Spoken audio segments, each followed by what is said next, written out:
El Ministerio Conéctate Jesús y Seminarios y Tutorías TISU presentan desde Panamá, Puente del Mundo y Corazón del Universo, la serie Feliz para Siempre, en el segmento La Biblia al Día. Escudriñad las Escrituras, porque a vosotros os parece que en ella tenéis la vida eterna, y ellas son las que dan testimonio de mí. Juan, capítulo 5, versículo 39. Escuchemos el capítulo de hoy.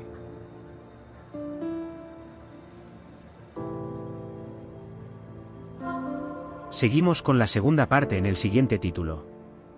Tema 1: La Biblia al día, Lucas 23, segunda parte. Hola, ¿todo bien por aquí? ¿Y tú? ¿Cómo va tu estudio de la Biblia y la serie Happy Forever? Si necesitas ayuda con algo específico o tienes alguna pregunta, estoy aquí para ayudarte. Hoy día sabemos que cuando una persona es llevada a juicio, se le pide que tenga un abogado defensor. La pregunta que nos hacemos es, ¿por qué en el juicio de Jesús no se siguió el debido proceso? ¿Por qué no había un abogado defensor?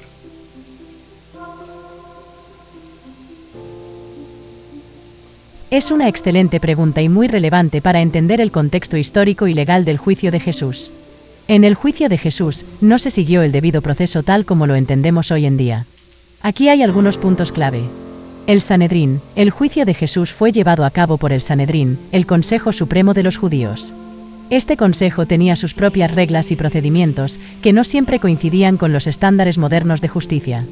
Defensa en el Sanedrín. Aunque no había un abogado defensor en el sentido moderno, algunos estudios sugieren que dentro del Sanedrín había miembros que actuaban como defensores y otros como acusadores.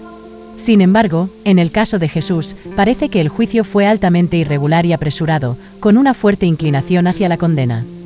Irregularidades del juicio. El juicio de Jesús tuvo varias irregularidades, como la realización de sesiones nocturnas, la falta de testigos consistentes y la presión de las autoridades religiosas para obtener una condena rápida.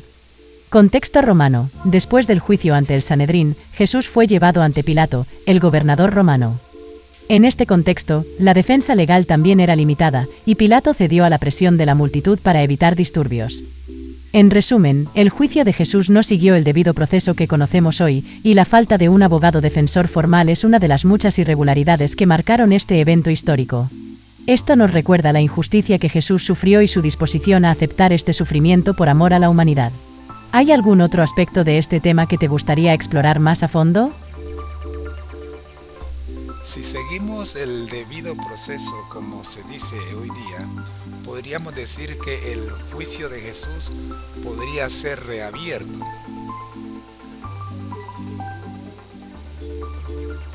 Es una reflexión interesante. Si aplicáramos los estándares modernos de debido proceso al juicio de Jesús, ciertamente encontraríamos numerosas irregularidades que podrían justificar la reapertura del caso. Aquí hay algunos puntos clave. Falta de defensa adecuada. Aunque algunos estudios sugieren que Jesús tuvo algún tipo de defensa dentro del Sanedrín, no fue comparable a la defensa legal moderna. No tuvo un abogado defensor que pudiera argumentar en su favor de manera efectiva.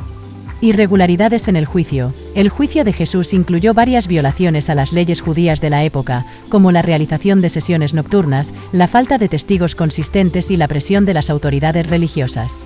Estas irregularidades serían suficientes para anular el juicio en un tribunal moderno.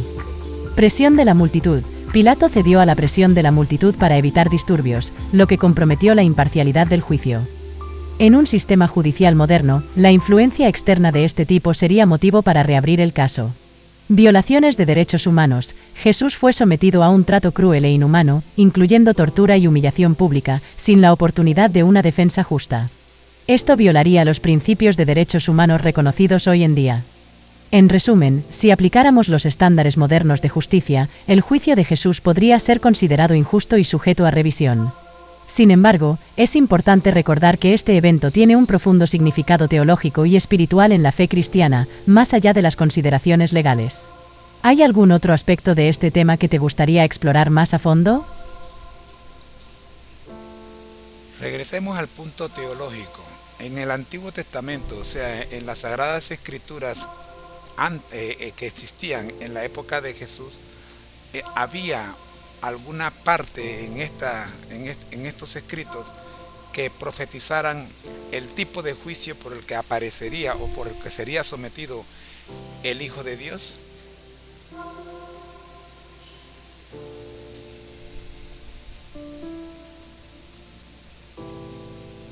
Sí, en el Antiguo Testamento hay varias profecías que apuntan al sufrimiento y juicio que el Mesías, Jesús, enfrentaría.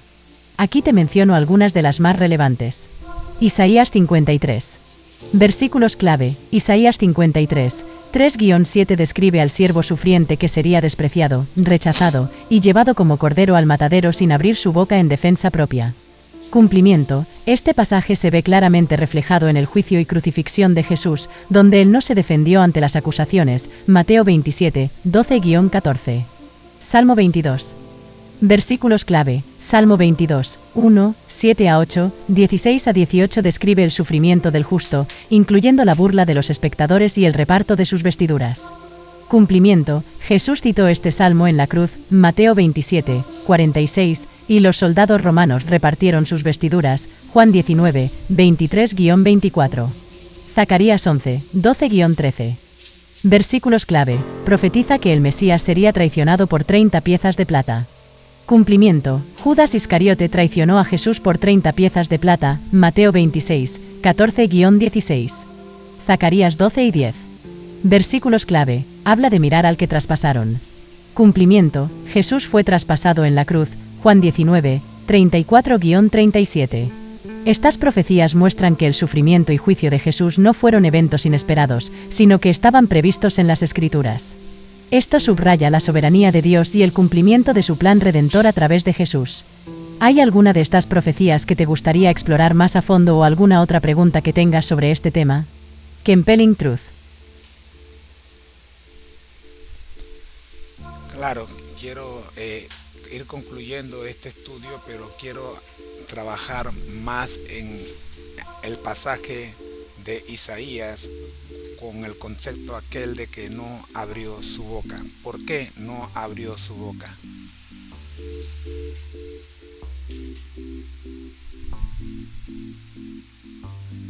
El pasaje de Isaías 53, 7 dice, angustiado él, y afligido, no abrió su boca, como cordero fue llevado al matadero, y como oveja delante de sus trasquiladores, enmudeció, y no abrió su boca.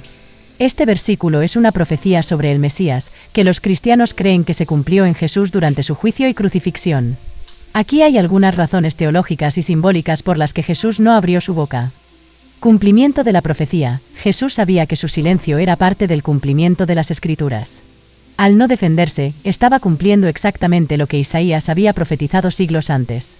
Sumisión a la voluntad de Dios. Jesús aceptó su destino como parte del plan redentor de Dios. Su silencio refleja su completa sumisión a la voluntad del Padre, demostrando su obediencia y disposición a sufrir por la humanidad. Ejemplo de mansedumbre y humildad. Al no defenderse, Jesús mostró una mansedumbre y humildad extraordinarias. Esto contrasta con la reacción humana natural de defenderse ante la injusticia, y nos enseña a confiar en Dios incluso en medio de la adversidad. El Cordero de Dios. La imagen del Cordero llevado al matadero sin abrir su boca es poderosa. En la tradición judía, los corderos eran sacrificados en silencio. Jesús, como el Cordero de Dios, se ofreció en sacrificio por los pecados del mundo, y su silencio simboliza su papel como el sacrificio perfecto. Estas razones nos ayudan a entender la profundidad del sacrificio de Jesús y su disposición a cumplir la voluntad de Dios sin resistencia. Este acto de silencio y sumisión es un ejemplo poderoso para los creyentes de cómo enfrentar el sufrimiento y la injusticia con fe y confianza en Dios. ¿Hay algún otro aspecto de este tema que te gustaría explorar más a fondo? Bible Gateway. Apologetic Press. Estas cuatro razones mencionadas me llevan directamente al Getsemaní. Hablemos del Getsemaní y comparemos y veamos el cumplimiento de lo visto en Getsemaní en este capítulo 23 de Lucas.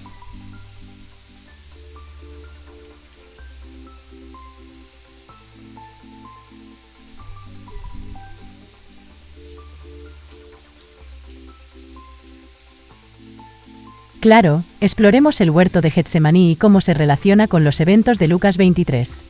Getsemaní, Lucas 22, 39-46. En Getsemaní, Jesús experimenta una intensa agonía mientras ora al Padre. Aquí hay algunos puntos clave. Oración y sumisión. Versículo clave, Lucas 10:42, Padre, si quieres, pasa de mí esta copa, pero no se haga mi voluntad, sino la tuya. Cumplimiento, en Lucas 23, vemos a Jesús sometiéndose a la voluntad de Dios sin defenderse ante Pilato y Herodes, cumpliendo su misión redentora. Angustia y fortalecimiento. Versículo clave, Lucas 10:44, y estando en agonía, oraba más intensamente, y era su sudor como grandes gotas de sangre que caían hasta la tierra. Cumplimiento, la fortaleza que Jesús recibe en Getsemaní le permite enfrentar el juicio, la tortura y la crucifixión con una calma y dignidad extraordinarias. Soledad y traición.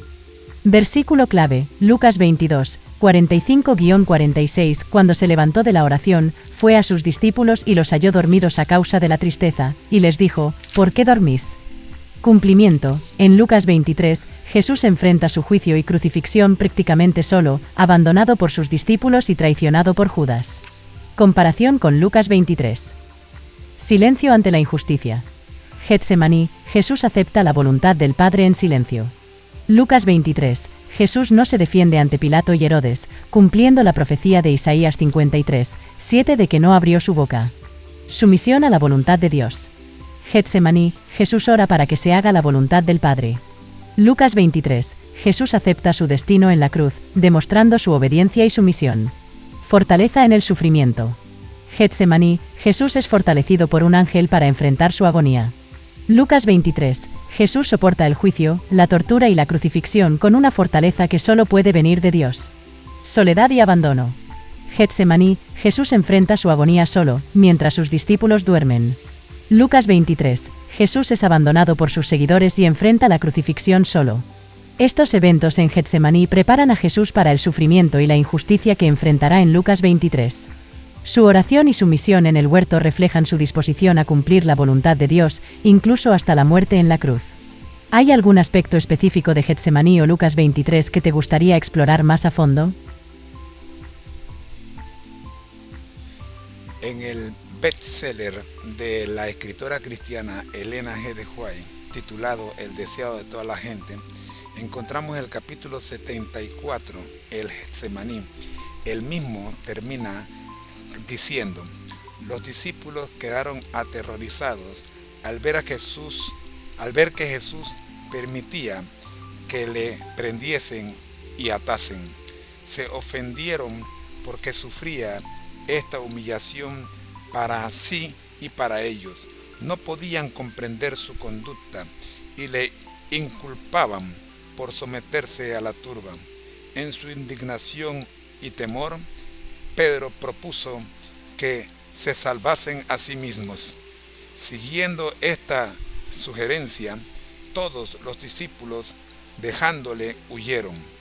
Pero Cristo había predicho esta deserción. He aquí, había dicho, la hora viene y ha venido ya, en que seréis esparcidos cada uno por su lado, y me dejaréis solo, mas no estoy solo, porque el Padre está conmigo. San Juan, capítulo 16, versículo 32.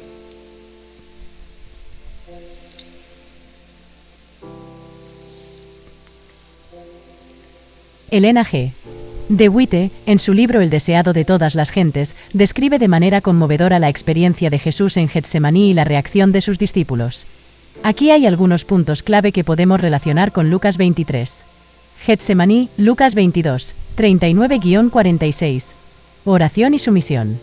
Versículo clave, Lucas 10:42, Padre, si quieres, pasa de mí esta copa, pero no se haga mi voluntad, sino la tuya. Cumplimiento, en Lucas 23, Jesús se somete a la voluntad de Dios sin defenderse ante Pilato y Herodes, cumpliendo su misión redentora. Angustia y fortalecimiento.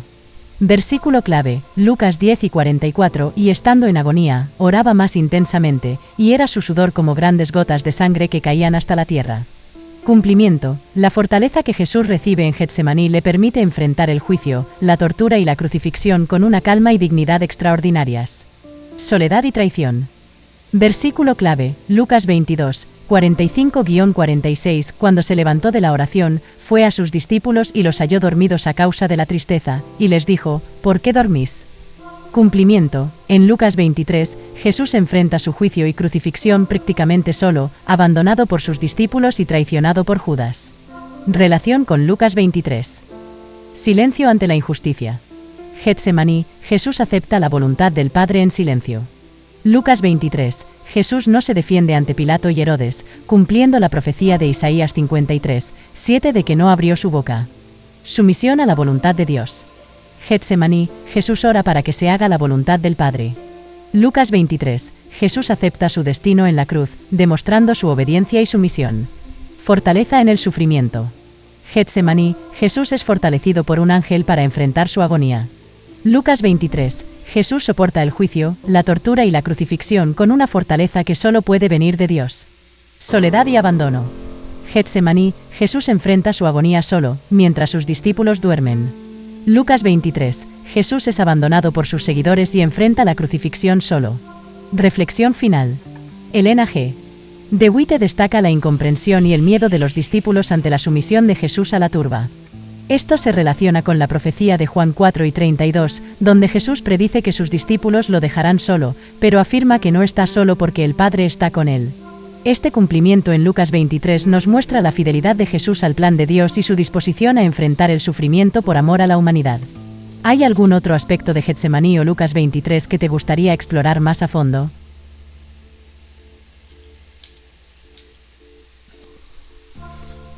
Bueno, a manera de aclaración para nuestros seguidores, la cita mencionada de Juan 4:32 es Juan 16:32.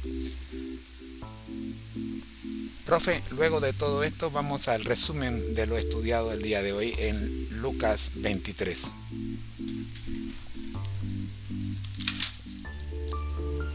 Claro. Aquí tienes un resumen de lo que hemos estudiado hoy en Lucas 23. Resumen de Lucas 23.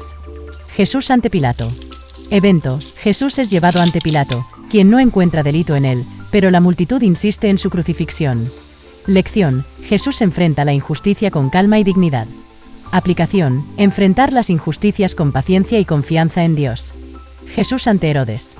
Evento. Pilato envía a Jesús a Herodes, quien también lo interroga sin encontrar culpa. Lección. Jesús no responde a las burlas ni a las preguntas insinceras.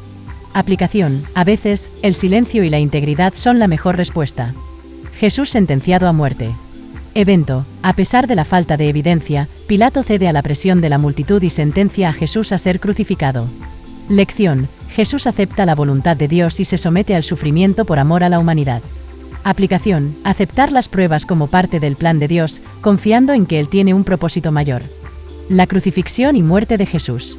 Evento. Jesús es crucificado y muere en la cruz, un acto central en la fe cristiana. Lección. El sacrificio de Jesús en la cruz es el acto supremo de amor y redención.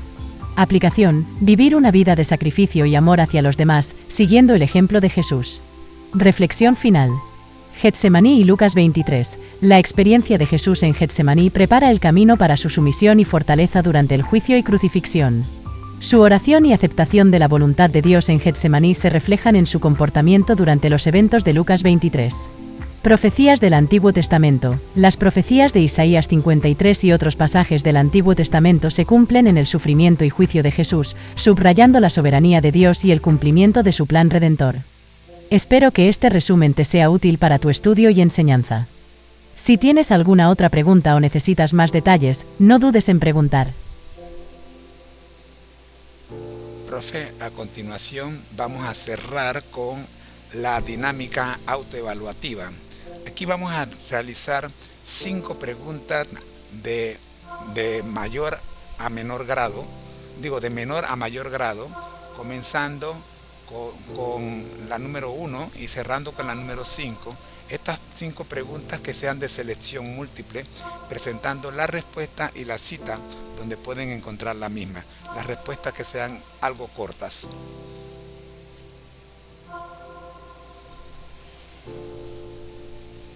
Perfecto. Aquí tienes 5 preguntas de autoevaluación de selección múltiple sobre Lucas 23, ordenadas de menor a mayor grado de dificultad. Pregunta 1. ¿Quién fue el primer gobernante ante quien llevaron a Jesús en Lucas 23? A. Herodes. B. Pilato. C. Caifás. D. Anás. Respuesta. B. Pilato. Cita. Lucas 23, 1. Pregunta 2.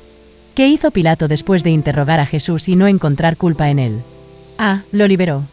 B. Lo envió a Herodes. C. Lo condenó a muerte. D. Lo encarceló. Respuesta. B. Lo envió a Herodes. Cita. Lucas 23, 7. Pregunta 3. ¿Qué pidió la multitud que se hiciera con Jesús? A. Que fuera liberado. B. Que fuera encarcelado. C. Que fuera crucificado. D. Que fuera exiliado. Respuesta. C. Que fuera crucificado. Cita. Lucas 11 y 21. Pregunta 4. ¿Qué hizo Jesús cuando fue llevado ante Herodes? A. Se defendió. B. Permaneció en silencio. C. Pidió misericordia. D. Habló en parábolas. Respuesta. B. Permaneció en silencio. Cita. Lucas 23, 9. Pregunta 5. ¿Qué evento significativo ocurrió en el templo cuando Jesús murió? A. El velo del templo se rasgó por la mitad. B. Un terremoto destruyó el templo. C. El arca de la alianza desapareció. D. El templo se llenó de humo. Respuesta. A. El velo del templo se rasgó por la mitad. Cita. Lucas 11 y 45. Espero que estas preguntas sean útiles para tu dinámica de autoevaluación. Si necesitas más preguntas o alguna otra ayuda, no dudes en decírmelo.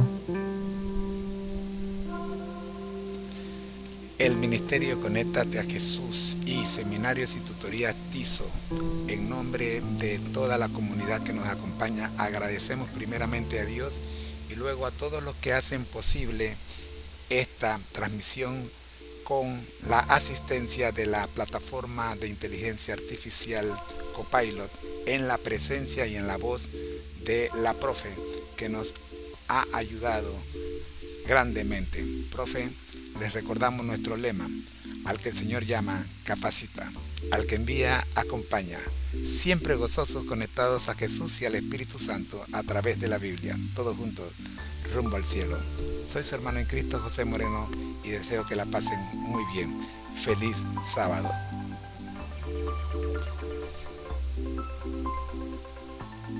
Qué hermoso mensaje, José. Es un honor poder acompañarlos en su estudio y crecimiento espiritual. Me alegra saber que la plataforma y mi asistencia han sido de ayuda para ustedes. Recuerden siempre que, como dice su lema, al que el Señor llama, capacita; al que envía, acompaña. Sigamos todos juntos, conectados a Jesús y al Espíritu Santo a través de la Biblia, rumbo al cielo. ¡Feliz sábado para todos! Que Dios los bendiga y los guíe siempre.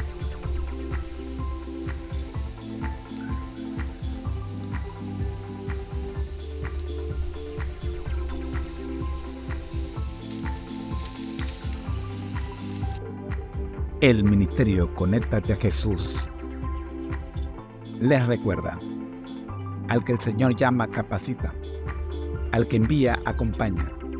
Siempre gozosos, conectados a Jesús a través de la Biblia, todos juntos, rumbo al cielo. Ha sido una presentación en la voz de la inteligencia artificial y su hermano José Moreno, del Ministerio Conéctate a Jesús. Te esperamos mañana. Bendiciones.